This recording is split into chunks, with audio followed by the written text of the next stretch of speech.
Ассаляму алейкум, қайырлы күн баршаңызға. Арнамызға қош келдіңіздер. Бүгін сіздермен менің ең жақсы көретін салаттарымның бірі мазурка салатын жасайтын боламыз. Жасалу жолы оңай және қолжетімді заттардан дайындалады. Видеоның соңына дейін менімен бірге болыңыздар. Ал ендеше бастаймыз. Ең алдымен грек жаңғағын пышақпен ұсақтап аламыз. Сіздерге оны алдымен жуып, кейін пеште ең төменгі температурада құрғатып алуға кеңес беремін. Ал енді маринованы немесе тұздалған қиярды кубикпен турап аламыз.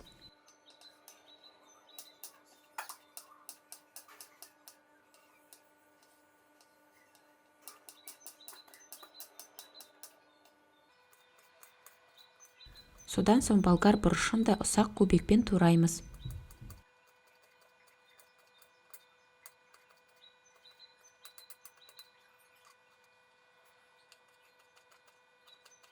Ең соңында петрушканы жуып, құрғатып алып, ұсақ қылып турап аламыз. Ал енді салатымызды тарелкаларға жинайтын боламыз. Видеодағыдай алдымен консервадағы қызыл фасольді қоямыз. Содан соң қасына консервадағы кукурузды, кейін қиярды, болгар бұрышын, петрушканы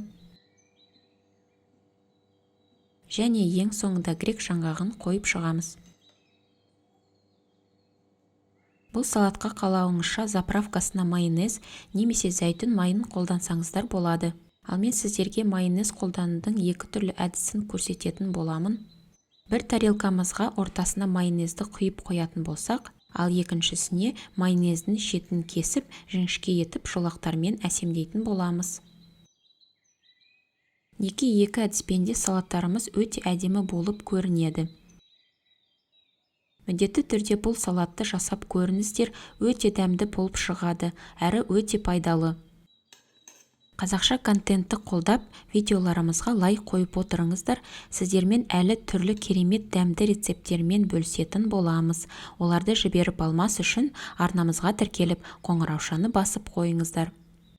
Сіздермен болған мен Қаламқас және Дәмді болсын арнасы. Ассаляму алейкум.